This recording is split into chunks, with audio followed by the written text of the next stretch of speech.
managed to get a hold of a phone, and we called this woman who put us in touch with one of the lawyers. And when we told him where we were, he said, "Oh my God, no, you can't go to a Coast Guard." He said, "They can throw you in jail." What do you mean they can throw you? You told us once we were in international water. Yeah, but we thought you were coming straight home. We didn't know you were going to go to a Coast Guard station. I said, "Well, what are we going to do?" He said, "Whatever you do, don't go to the main Coast Guard station on the mainland. Don't let them talk you into doing that." Welcome to A Beautiful Thought. This is an interview with my friend Tom Ravey talking about the time that he accidentally got together with a group of people and a ship captain and went to the islands of Trinidad and Tobago, accidentally stealing a $350,000 catamaran. So we'll get into that in a moment. Please remember to subscribe on Spotify or Apple Podcasts. Anywhere you listen to podcasts, you will probably find this podcast. Check out the website. You can see the links there. The website is beautifulpodcast.com. You can jump on the Telegram to reach out to us. Or my email is kurt@beautifulpodcast.com. So if you want to send me some feedback or you want to be interviewed, maybe you have a story to tell about a personal challenge, please reach out to me, kurt@beautifulpodcast.com. Let's get into it.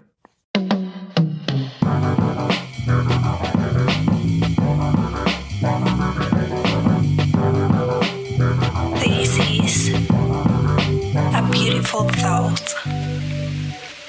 So I'm here with Tom Ravey, and he's going to tell us a story of adventure on the high seas, or stealing a yacht, Venezuela, and I don't know what else. How are you, Tom?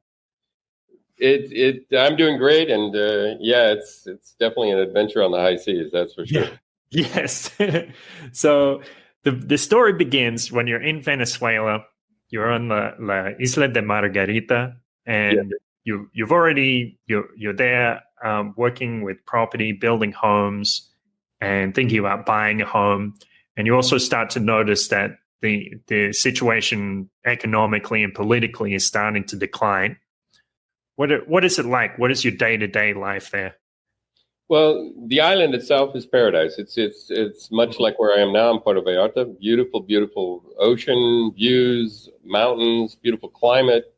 But economically, the whole government of Venezuela at the time was deteriorating, and there was a huge inflation going on. The value of the money was falling just amazingly fast.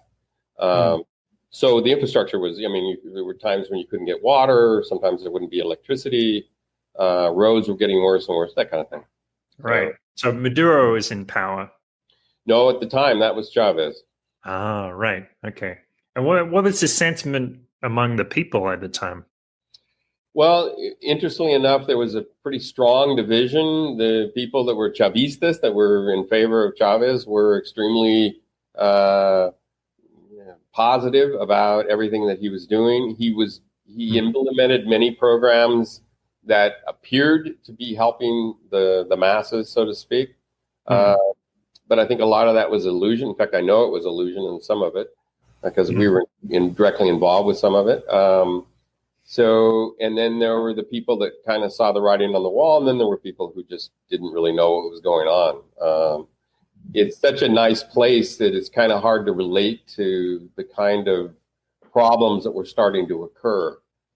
You kind of put it out of your mind because you're going, it's so beautiful, and how can it be bad? You know what I mean? Yes. So were you thinking, or were you trying to put it out of your mind? Well, I was trying to be cautious because I actually I had purchased property. I was building a house. I had made all the block for the house I was going to build. I'd put in a water tank. I'd put in a sewage system. And I intended to build a home there. But my partner, who was a businessman from Texas, started warning me and telling me, "Tom, I have friends. They're connected at the highest level, and they're saying that it's going to get very bad there very soon." So, and I started to see some of that. I started to see that things were, like I say, the infrastructure was starting to fail. And I started to get worried because I didn't want to be trapped there. If I built a home, it would have been very difficult for me to get out of there.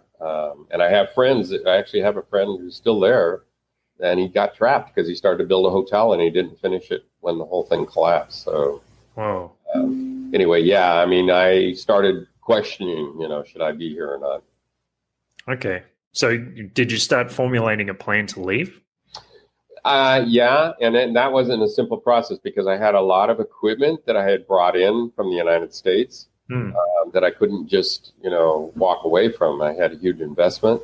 So, yeah, I was having to figure out how, and I had an ongoing business, so I had to figure out how to extract myself. It took me about a year and a half from the time I actually decided to pull out to actually pull out, to get out of there.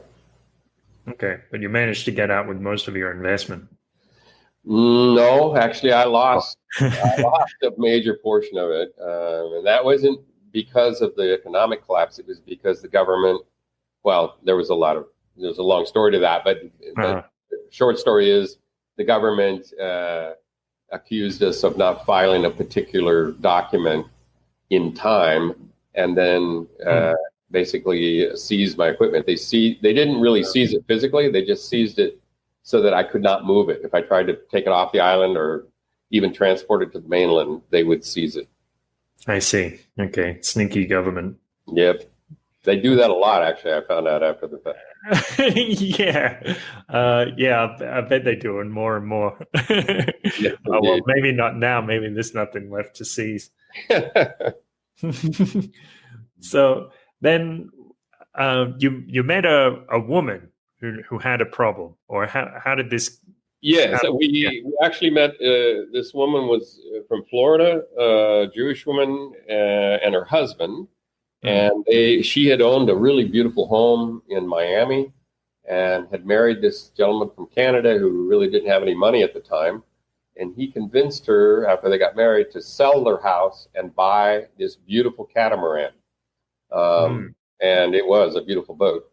And take off sailing. So that's what they did. And when we met them, they had just arrived to Isla Margarita, and we had dinner with them several times. We got to know both of them, and that's how the relationship started. And then we got a phone call from the woman, and we hadn't seen her for a while, informing us that her husband and she were having marital problems, and that he was living on the boat. She was still living in the house they had rented, and she was building a house at the time as well. And she was worried because she had gone out to see the boat and it looked like it was in bad shape, like he wasn't taking care of it. And she wanted us to go inspect the boat and give her a report. That's how the whole thing got started. All right. So you went ahead and did that, like as a favor, or like a little favor? As a favor. Yeah. Just we knew both of them, so we went. A friend of mine from Holland, his name was Robert, was a trained captain. I mean, he had licensing to sail ships and sail boats, basically. And his girlfriend and myself, we went to the harbor where the boat was stationed, and waited for her husband to get off the boat. And when he came ashore, we confronted him and said, your wife has asked us to inspect the boat. And he immediately got furiously mad and got in the little dinghy that he was in and rowed back to the boat and didn't offer to let us look at it or anything. And so we didn't think we had the right to do any more. We left, and apparently he left immediately. He took off from the boat into parts unknown. Okay. So you were expecting he would just say, oh, well, you're my friends. I don't mind if you just come, hang out on the boat for a bit and have a look. Exactly. We didn't think it would be a big deal. I mean, it put his wife at ease, but apparently there was something, either he was trying to hide something or he was just furious that she had even asked us to do that, I guess. I don't know. Right. Did you have any indication of what he might be hiding, or what? Well, it turned out that, later we discovered like the main sail was in very bad shape, had been torn badly. There were some other issues. It was pretty obvious he wasn't taking really good care of the boat. but we couldn't see that the first time we went there. We were too far away to be able to see any damage. So we just went back to her to report. And then when she tried to contact him a second time, he was gone. He had taken off. Okay. So what did you do then? Like I don't imagine you immediately said, well, let's follow him. Yeah. The thing is, in that part of the world, if you're in a boat, who knows where the hell you are? I mean, unless you have a GPS tracking system embedded or something, there's no way to know. So she was, of course, very upset, and the boat had been bought with her money. And so she came up with a plan to run an ad offering a $2,000 reward to anybody who could spot this boat. Okay, just to see it. Yeah, and it's a magazine that apparently is very, very widely read by people who sail around the world in boats. So she placed this ad. The boat had a unique design. It was a catamaran, but they had built this special long seat on the back of it that made it unique. There's just not many boats. It was custom made, so it was pretty easy to identify it. She ran the ad, and within, I think it was like a week and a half or something, she gets a phone call from a gentleman in Trinidad saying, I know where your boat is. So that opened the door to maybe she can recover this boat. Okay. So she contacted us again and said, would you be willing to help me go get my boat? And of course, it's a big adventure for us. We're going, sure. I mean, she's going to pay the airfare and, all the costs. And sure, let's go to Trinidad, Okay. So you didn't even pause for a second and think, is this what are we doing here? That was the other thing. She was telling us that she was the owner of the boat, right? Yeah. And she had bought it with her money. Well, it turned out she did do that, but they put it in his name because he was Canadian. They could circumvent paying some kind of tax. So legally, on paperwork, it was his boat. Yeah. But we didn't know that. And so she also introduced us to a couple of lawyers that were working with her. And they told us, if you could recover this boat and get it into international waters, then you're home free. You have to get it away from Trinidad, but once you're in international waters, there's no problem. That's what we were told by their lawyers. So all right. So she was being a bit sneaky. She brings in the lawyers speaking authoritatively. And so we originally she was going to go with us. And so we went to the airport. The day we went to the airport, she was going to buy tickets. All four of us were going to fly to Trinidad. And she gets a phone call literally when we arrived at the airport from the same guy in Trinidad saying the boat is gone. It was in Still Harbor. It's gone now. Oh my gosh. So she cancels the trip, right? Okay. And then, because again, she doesn't know where the boat is, we sort of forgot about it. She schedules another trip to see, she had family in Paris. She scheduled a trip to go visit her family in Paris. And the day she was leaving for that trip, she gets a phone call from the same guy saying the boat is back. Okay. So in desperation, she calls us up and said, Tom, is there any way you and your friend and his girlfriend could go to Trinidad and recover my boat? I can't go with you. And we said, sure, why not? It's a big adventure. Sure, we'll give it a shot. None of us having thought this through. None of us really thinking about, thinking it's her boat. All we're going to do is steal it from this guy who had stole it from her, right? Yeah. And back to Isla Margarita. That was the plan, basically. Yeah. So that's what we did. We boarded a plane. We flew, myself, my friend Robert, and his girlfriend Waleska. We flew to Trinidad, and it was actually the gentleman that had spoken to us was actually on the island of Tobago, right? So we had to also get to Tobago, which we did. It turned out there was a huge music concert going on that weekend. We arrived on a Friday night, and there was no hotels, no place to stay.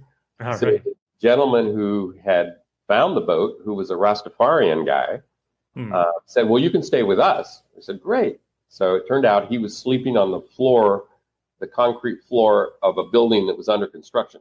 Okay. So that's where we went for the night. It was nice of him to offer. Yeah, at least gave us some place to sleep. Yeah. So then we got up in the morning, and turned out that the boat he had spotted was fairly close down a hill to a harbor, a very secluded little harbor that was surrounded by a mangrove swamp, mangrove trees. Yep. So we snuck in, crawling through these trees, so we could see the boat. And sure enough, there it was, parked in the middle of the harbor. So we had to wait for her husband to leave the boat, right? So you're staking this out, like yeah. So we spent hours in the mangrove trees waiting for him to leave. In the meantime, the Rastafarian guy had another friend who was also a captain, Marine captain from England, and he was going to help us with this because we had to get to the boat somehow. We could have swam, I guess, but he had a friend who had a boat who could take us. So we wait for her husband to come off. He comes off in a little dinghy and a bag. He was carrying some stuff, and he disappears. So the Rastafarian calls his friend. We join up with him. He takes us with a boat to her boat. We get on the boat. We give them their reward. We had $2,000 in cash. We gave them the reward. And we had the keys. She had copies of the keys. So we were able to open the boat itself. But the key to start the engine didn't work. You changed the keys. Either they changed it or something else. To this day, I'm not absolutely certain what the problem was technically, but we could not start the motor. So actually, we messed with it for about an hour and a half, and finally we got it started. The guy hot wired it somehow. Okay. And it was getting towards late afternoon. We pulled out of that little harbor and started across the open ocean. None of us thinking about, we flew into Trinidad with our passports, stamped ourselves in Trinidad, and now we were leaving Trinidad without stamping out, right? None of us thought about that. None of us had a single, worry or anything else. We just, this must have been long before 9/11 as well, I imagine. So probably not as much security. People didn't think so much about airports and things back then. Yeah, right. Well, so we head out into the middle of the ocean, and we don't get out that far before we have a complete failure of the electrical system. And that means we have no running lights. We still have a motor, and it's still pushing us. Okay. But we are basically driving a boat at night with no lights. Okay. How dangerous is that?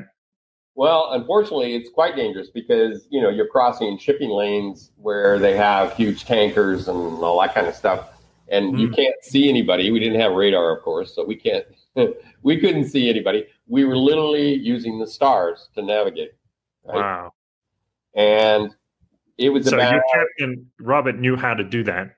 Yes. Fortunately, he was a good captain, and he knew how to basically sail without the system, radar or any of that. And about 1 o'clock in the morning, suddenly the whole sea around us lights up. A huge beam of light is being shined on us. And we hear somebody screaming at us in French, right? And fortunately, Robert's girlfriend spoke French, and she interpreted what they were saying. And they're basically saying, "What in the fuck are you doing driving this boat with no lights, you fucking idiots?" That's what they were saying. So what were you feeling in that moment? Oh, man, we're going, God. And it was a huge ship. I mean, you're talking 300 feet long. It was a big boat. And wait, your boat or their boat? Their boat. Okay. Their boat. And they were screaming at us because they almost ran us over, right?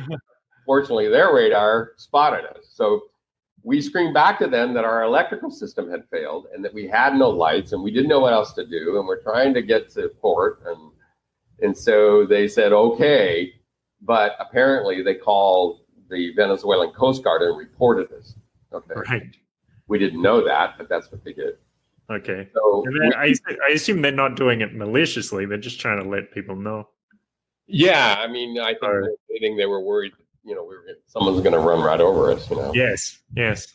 So they're giving everybody a heads up. So the other problem was we were headed back to Margarita, sailing by the stars, when we started to run out of gas. Wow.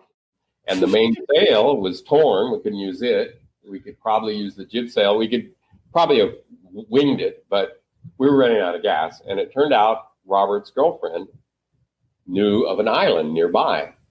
And Okay. we're near this little group of islands, and I'm almost certain they sell gasoline there. Right. Oh, far out. Oh, that's great. So it seems like you're having a lot of luck. Like every time something goes wrong, somehow it works out. Even I mean, seriously, it's just amazing that we didn't wind up at the bottom of the ocean. So we navigate towards this island, and we arrive right at sunbreak, and we pull in, and there's some buildings, and there's like a little harbor and like a pier. So we tie up at the pier, and within 5 minutes, a small boat comes rushing over with two guys in it, and they're from the Venezuelan Coast Guard. And they want to know who the hell we are and where we're coming from, right? And like idiots, we told them the truth. All right, because in your mind, you had no idea that you'd done anything wrong at all. We figured we had recovered this poor woman's boat, Yes. And that we were just returning it to her, and we didn't even think about the fact that we had left the country without the proper paperwork, without our stamping our passports, any of that. We didn't think about any of that. We just told them, recovery. If we had told them that we were just traveling for the day from Margarita Island, they would have not done anything. Right? But we didn't. And so they went, you can't go anywhere yet. And so they started making phone calls, and then we started to get worried. Oh my God, maybe there's something wrong here. So we managed to get a hold of a phone, and we called this woman who put us in touch with one of the lawyers. And when we told him where we were, he said, "Oh my God, no, you can't go to a Coast Guard." He said, "They can throw you in jail." What do you mean they can throw you? You told us once we were in international water. Yeah, but we thought you were coming straight home. We didn't know you were going to go to a Coast Guard station. I said, "Well, what are we going to do?" He said, "Whatever you do, don't go to the main Coast Guard station on the mainland. Don't let them talk you into doing that." Okay. So we were really worried at that point. So we did manage to convince them. They wanted us to go to the main Coast Guard facility on the mainland. So we said, okay, no problem. But you don't have to escort us. We, just tell us where it is. We know how to navigate. Give us a map. And they actually bought that story and let us go. Right. So we headed out from the island that we were at, straight towards the main line, like we're going, like we told them we would do, to the other Coast Guard station, right? Yeah. So what do you think they were thinking? I don't know. To be honest with you, the fact that they bought our story, I think they just didn't want to deal with the hassle of it. Escort us all the way there, and I don't know. Yeah, that's true. And probably also, they saw the frankness in the way you explained the situation, so that they didn't see any guilt in the way you were talking, and maybe they thought, oh, well, I guess they're fine. Yeah, I think that, the fact that we did tell the truth, and we obviously had to be incredibly stupid to be doing that. They probably thought, oh, these guys are so stupid, they're going to do whatever we tell them to do. I don't know. Not sure, but somehow they let us go. So we went straight out from the island towards the mainland, and then when we got out of sight, a half hour or more, we headed south towards Margarita Island as fast as we could. Yeah, and pulled into Margarita Island, right? And of course, contacted the woman and said, "We've got your boat; it's here." And she wanted us to meet with the lawyers, and so we left the boat anchored in the harbor, and no one was on the boat. And we went with her to see these lawyers. And while we were doing that, someone robbed the boat. They didn't steal the boat itself. They just got on the boat and stole everything inside of it. Okay. So, unbelievable. So long story short, we did manage to get the boat back to her. But because it had been reported, and in the meantime, when her husband came back, he went to some bar. When he came back to the little harbor where his boat was and it was gone, he contacted Interpol. Right. And said, someone just stole my boat that's worth, $350,000 or whatever it was. Yeah. And it turned out, like I said, and that's when it was in that meeting with the lawyers when we got back that we learned that the boat was in fact in his name. Thanks for telling us now. Yeah. So we really did steal his boat. I mean, oh my God, you're kidding me. Now we're wanted by Interpol.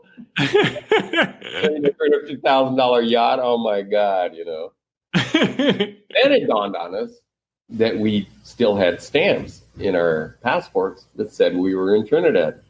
Right. So that was going to be a problem next time we used a passport. So I wound up literally throwing my passport away and reporting it stolen. Right.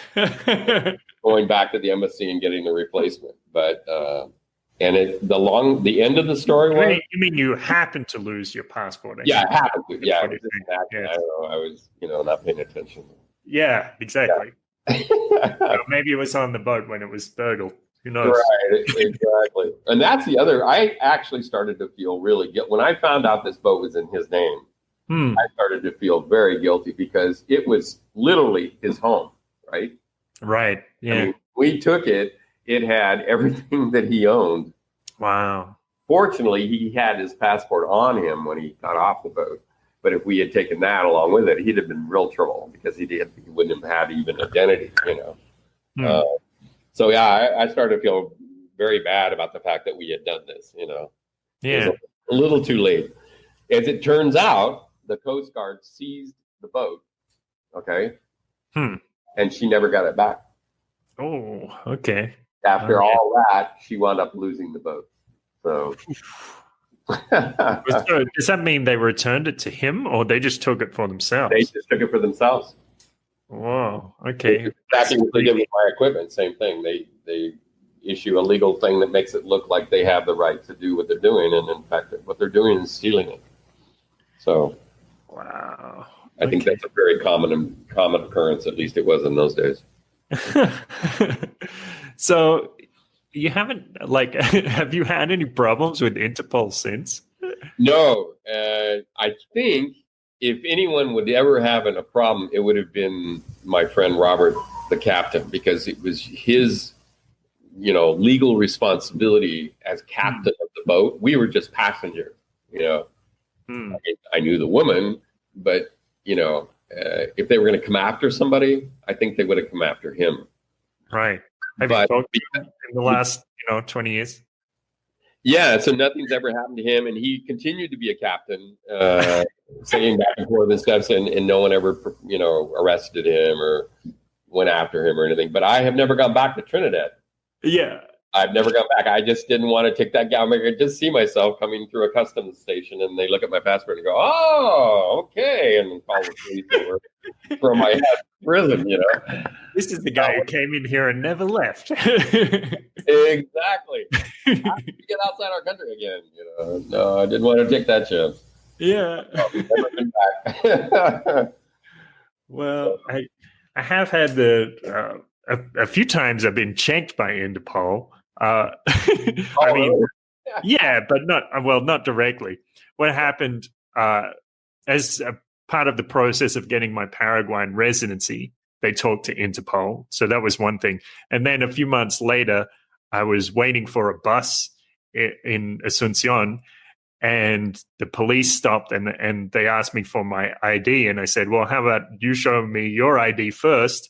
They didn't like that. They ended up taking me back to the station and calling up Interpol.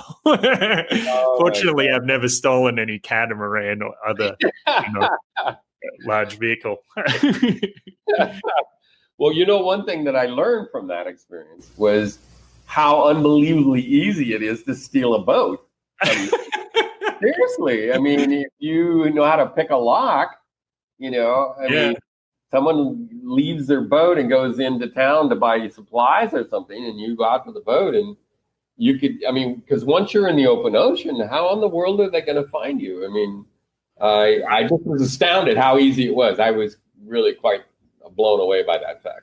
Yes. Well, is there something you think people could do to secure their boats better? Well, for sure, you should put some kind of a GPS tracking system hidden in the boat so that if someone did steal it, you could find it quickly. And running off emergency batteries, I suppose. Yeah, I mean, you'd have to figure out some way of doing it, but because once you're in the open ocean, I mean, truthfully, there's so many places you can park a boat. Someone could steal a boat so easily, and again, unless someone reports it, and so many boats look alike. That's another thing. I mean, this boat was unique, so it was quite easy to identify it. But there's a lot of boats that if you were to stack them up side by side, you wouldn't be able to tell one from the other. And so that's another factor. If you're going to have a boat, probably better to have a boat that looks like everybody else's boat. Okay. If you have a boat that looks like everybody else's, then that means it would be kind of easier to steal because nobody would notice. That's right. You're right. It should be the opposite. Be as unique a boat as you can make it. Okay. Yeah. Is there there must be like international registration for boats. Yeah, there's a whole process. And that was why when we discovered that his name was on the paperwork, that changed the game entirely because in the eyes of the law, no matter who paid for it or how, it's his boat. I mean, it doesn't matter what she says or claims or, she can go to court with it or whatever. But in the eyes of the law, he was the legal owner. So that posed a huge problem. And I'm sure that has a lot to do with the fact that she never recovered the boat. Yes, definitely. And so that's another thing about the whole story that was, very misleading because had we known that, I'm sure I wouldn't have done it. For that fact alone, Of course. Did you get angry at her? Yeah, I did. We kind of confronted her when we got back, and she, no longer is a friend. What did you say to her? Well, just the fact that she didn't give us that information up front. I don't know that she realized completely the risk that she put us under, or if it was just ignorance on her part. But certainly after the fact, she certainly knew, and she didn't seem like she regretted it, Really? Oh, yeah. So I don't, I definitely ended my relationship with her. I didn't appreciate the fact that she put us at risk that way. Of course. So what do you think the red flags were when, obviously, I guess not many of us go around looking to take a boat from somebody, but were there things about her behavior that might have tipped you off in retrospect that you could say, maybe I shouldn't have trusted her? Yeah, I actually did some work with her. She wound up buying some of my block that I was making because she was building a house. And there was always sort of a weird vibe. Just on an intuitive level, I couldn't pinpoint specific things that she did that should have been red flags, but just on an intuitive level, I kind of had my doubts. And then certainly once we found out what the real story was, the way she reacted to that blew all of us away. We were just like, oh my gosh, you realized the risk that we were, and again, there was a lot of just stupidity on our part. Like I said, none of us thought about, when we leave Trinidad, we don't have our passports stamped properly, or that the paperwork for the boat, would be an issue, because when you come into a port and you're supposed to submit the paperwork, I assume he did that. Although I'm not certain that he did, because he was parked in a very secluded area of an island where you couldn't really see him until you hiked through this forest. So I think he was hiding, Yeah. So, but no, I can't really pinpoint any specific thing that should have really set us off, other than just thinking through the process of how we're going to get back into the country without a problem. Right. Well, let me ask you this. If you go back in your mind to some of those moments when you had that intuition about her, what is that feeling like? Like maybe where you could start with thinking about where it is in your body, or how does it feel? What's the texture of it? Usually when I have sort of an intuitive gut level feeling about something, Yeah. Many times in my life I have ignored it, and almost, I would say probably 100% of the time, it winds up being a problem for me. Yes. Like intuition is saying, hey, wake up, look at this flag. And you're going, Yes. oh, this is too much fun, I'm going to do this anyway. And then you wind up regretting having done it. So Yes. for sure, I try, the older I get, the more I try to tune into that and definitely pay attention to it. If I have that feeling around someone or in a situation, or even in things like investing and things like that, I try to listen to that intuitive sensation, because oftentimes it's right. So Yes. So it is, you say it's gut level. So it is, you would actually feel it in your gut. It is something visceral. yeah, it's definitely it's a feeling. It's a very subtle, I'm not comfortable here. There's something, it's an anxiousness, like, something doesn't feel right here. It's kind of like they talk about first impressions, when you first meet somebody. Yep. And I remember in the very first time we had dinner with this couple, they got into a fight. And they had just married. I mean, a few months before, kind of thing.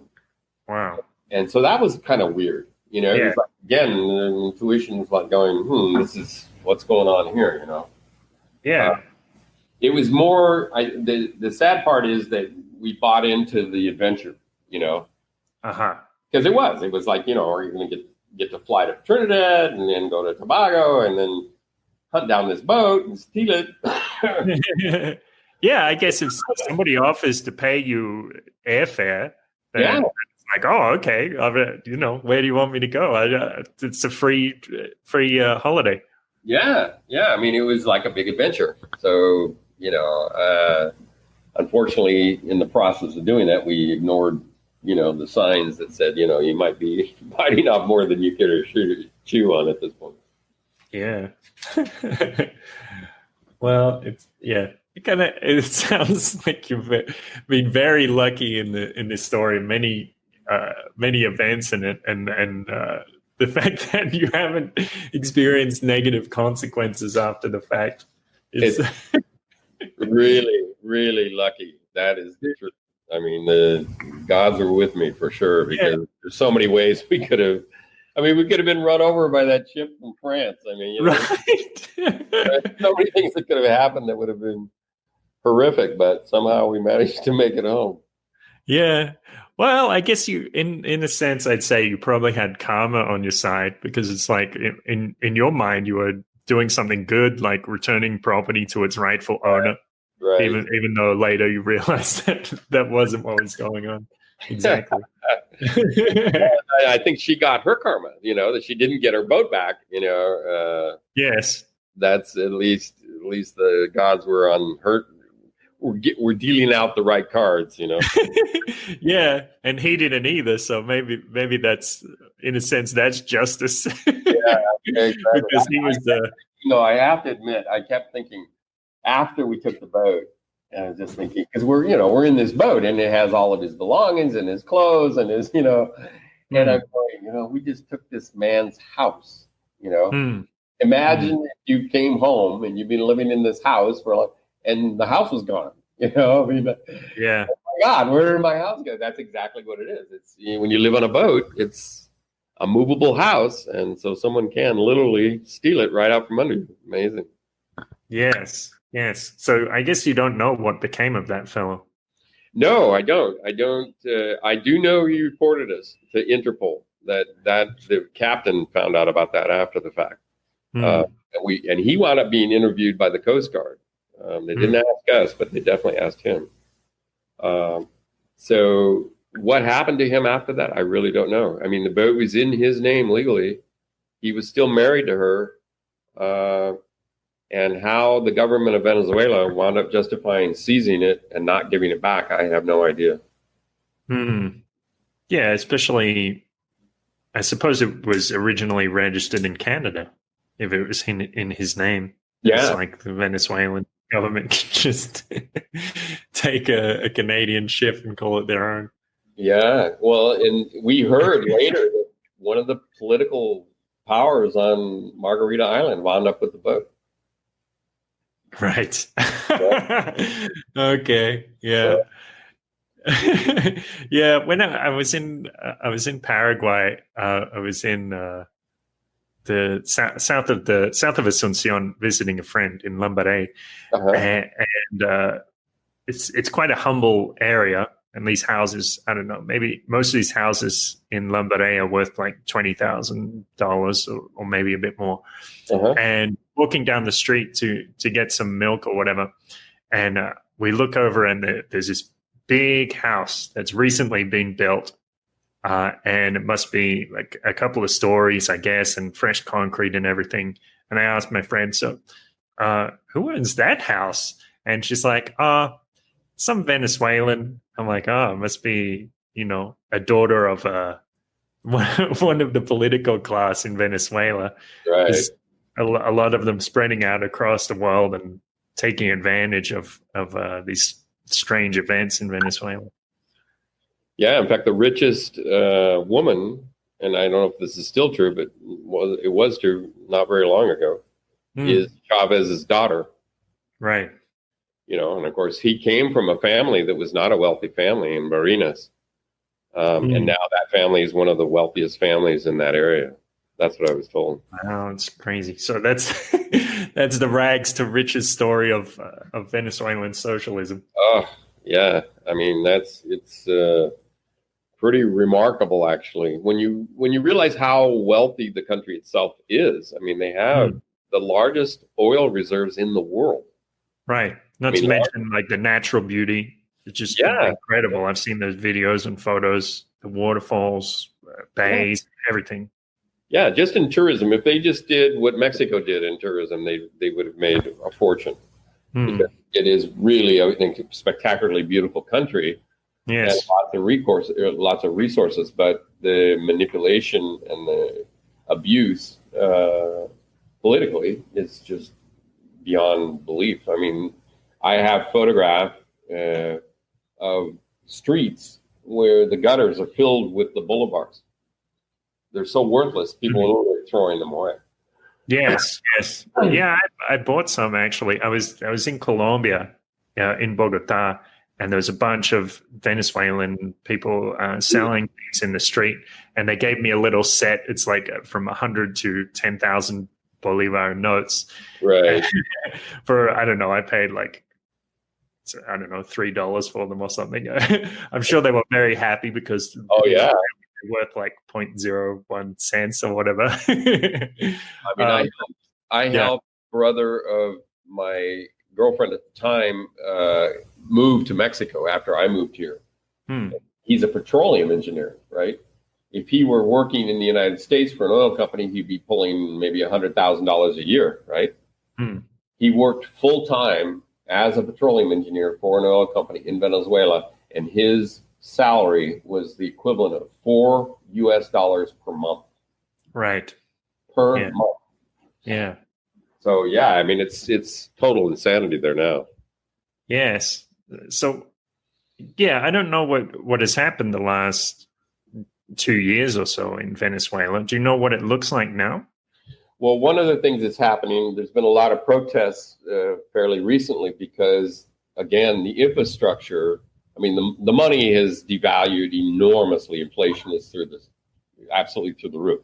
But the infrastructure itself is failing. So people in Caracas and Barinas and Matarin and in various cities don't have electricity 3 or 4 days a week. They don't have water 3 or 4 days a week. They can't buy gasoline for their cars. I mean, the whole structure is collapsing. So that makes it very, very difficult if you're poor to begin with, it's a million times worse. But even people with money are encountering huge problems there because the infrastructure itself is failing. Mm-hmm. And the government is responsible. They just have not done the maintenance, like on the electrical system. There's pictures, a drove of pictures of the towers that are covered with plants, and they're not maintaining anything. So that's the reason for it. But it's very sad because it was at one point the richest country in South America. Yes.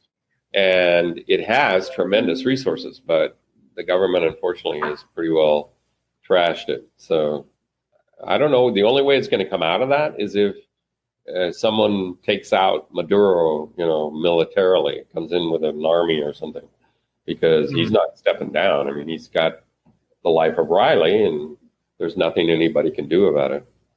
Sorry, he's got what? He lives, the life of Riley. He lives, in a palace and all the money in the world, and he apparently doesn't really care about what happens to the people. Yes.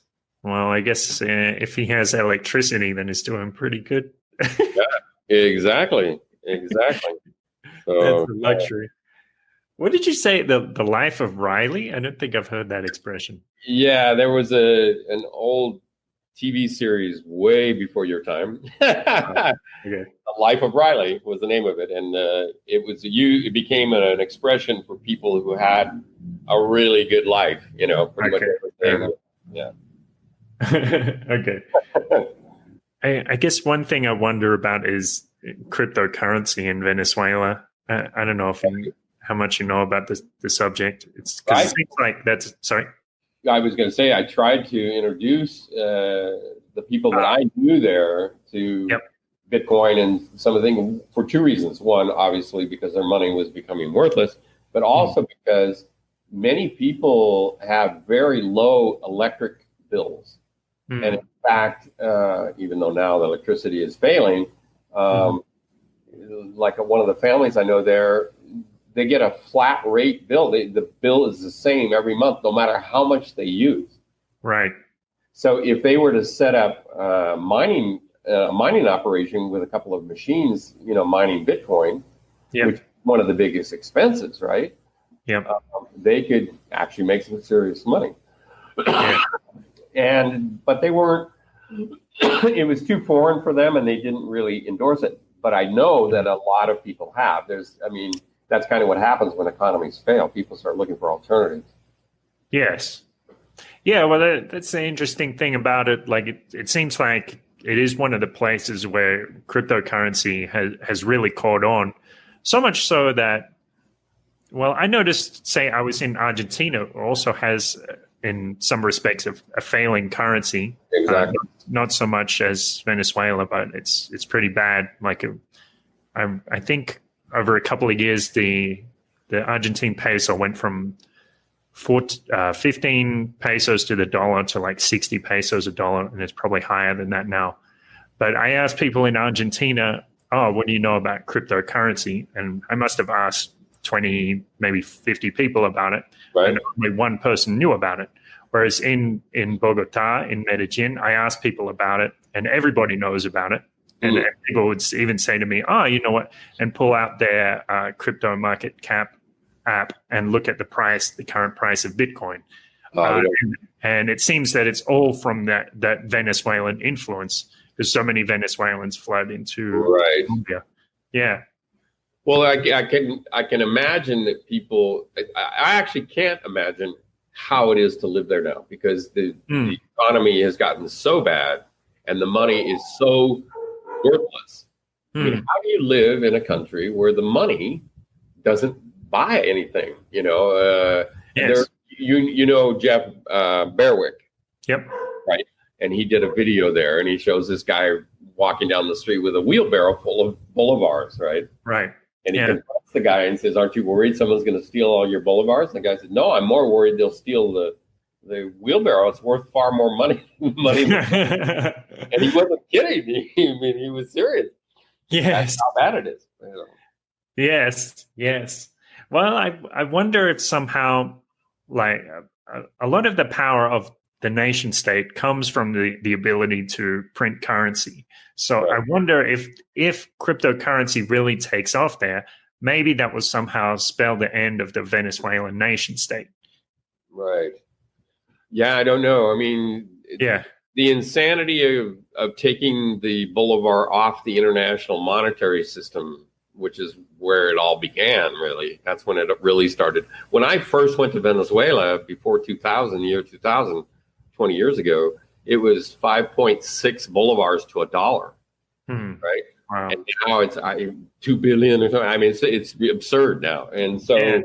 Even after being revalued, it's bucks, where they drop right. 3 zeros off the value of it. I know it's totally nuts. It's hard to relate to that because we've never, for me as an American, never. I mean, the dollar's lost some value, but certainly nothing like what happens when you have hyperinflation. Yes. And it's astounding. I mean, the family that I know that still lives there, they have survived because the father was a horticulturist and he planted a huge garden behind his house with fruit trees and avocado trees, and then he put a huge wall around the whole thing so nobody can steal from him, and they live off what he can grow. I mean, wow, it's a major. It saved them from starving to death, I'm sure. Yeah. Because how do you live on $4 a month? I mean, it's hard to get to that. It's hard to even imagine. I mean, abject poverty here in Mexico, they classify as $75 a month or less. Right. So $75 in Venezuela would feed you for a month. Yes. So really hard to relate to that. Yeah, it's true. Well, getting back to your story about the catamaran, what do you think the lesson is? Is there anything else you haven't mentioned about how you would have behaved differently in that situation? I don't imagine you're still going around looking for sea adventures. No, I don't think I'll be stealing any boats in the near future. The one thing that still astounds me in regards to my own stupidity was the thought about the passport. Because you use, and especially now. I mean, back in those days, then it still was your ticket in and out. You don't get through a border without one, right? And it has to be valid and it has to be stamped and all that. Well, to leave a country without stamping it, and then what do? Then now you're out of a country where you're supposed to be, and you're in a country where you're not supposed to be, and your identity proves that. So it's, had I had, an ounce of thought, I would not have done that for that reason alone. Yes. And to have two friends who did exactly the same thing. All three of us did it, right? We all three flew into Trinidad, stamped in, and left on a boat and didn't stamp out, and then we had to deal with that reality, So, that's the one, huge red flag that should have smacked me on the head, but somehow missed me completely. And I think it was the adventure part of it. It was such a, how often do you get a chance to fly to another country, jump on a boat and sail it across the open ocean? I mean, it's just one of those, wow, what an adventure. This can be so much fun, And we did. Yeah. So I guess part of the idea is you have to be careful, like when somebody wants to do something for you, like pay your airfare or something. Like a lot of the time they're just being genuine and want to give you a gift or, an opportunity or something. But some of the time then they're not like that. And it does pay to pause and think and say, what is this person's motivation? Yeah, exactly. No, I mean, again, it was, we didn't think it through. And had we done that, I don't think we would have gone on this, especially because we started to go with her. And of course, with her, she was the quote unquote owner of the boat. So, they couldn't really stick us with anything. But then she canceled out, right? I mean, because the boat has disappeared. And then she asked us to go without her. You know, that should have been another red flag. We should have gone, well, you know, if you're coming with us, we'll do it. But if not, I don't think we want to do this on our own, you know. Yes, yes, that's exactly right. Yeah. If she's not coming, then maybe Maybe she knows what trouble is coming. Yes, indeed. Well, live and learn, boy. Yes. Well, and another thing that occurs to me is about how he wanted the boat in his name, or he, you know, somehow figured it out that the boat would be in his name. This is something that happens to a lot of people, especially in Thailand. So for a lot of kinds of property in Thailand, the only exception is condos, I think. For an apartment, as a foreigner, you can own an apartment in your name. But for a house or other type of property, it has to be the majority share in a Thai person's name. So what happens is young men, or you know, even old men will go over there, and there's a beautiful Thai woman, and of course she's very friendly and hospitable, as all of them are, or most of them. But in this case, she has an agenda, and so she charms this man, and they get married, and he gets a marriage visa, and he buys a house. He has to put 51% in her name. Oh, wow. And then he comes home one day and finds out, oh, it's not my house, and maybe she has another family, or it belongs to her and her cousins, or her parents now, and say goodbye to your house. So that's a big thing for a lot of people to. I mean, of course, it's nice to be seduced and to be charmed, but sometimes it comes with a lot of costs. Yeah. Wow. Yeah, that's a good one to know about, I guess. Yes. Yeah. Well, is there anything else you'd like to say, Tom? Anything you'd like to promote, or any other words of wisdom? Just that, you know, hopefully people listening in who aren't aware of the insanity going on in other parts of the world, and specifically Venezuela, you know, it's astounding. We live a very protected life in the United States. For example, it's just, you can live in a little town in Iowa or something and never really know how bad it is in other parts of the world. But right now in Venezuela, it's very, very bad, and people are suffering immeasurably, and mostly, you know, young people, children, that sort of thing. The medical system doesn't work anymore. There's just a lot of suffering going on there, and because they have a government that is not going to relinquish control, and that's the sad part of it. And so I don't know, you know, other than just that people need to be aware of that kind of problem going on in various parts of the world, because it'll never change if people don't know about it, you know? Right. Yes. Well, one thing I notice a lot of the time when I meet Venezuelans, like some people assume that people coming from a dictatorship will be cautious in talking about other dictatorships or other government overreach, or they'll say, this isn't really authoritarianism. Actually, it's the opposite. I find that most Venezuelans, anytime a government is making, like, going a little ultra vires, or like overstepping the bounds of power, right, the Venezuelans are the people who will say, watch out.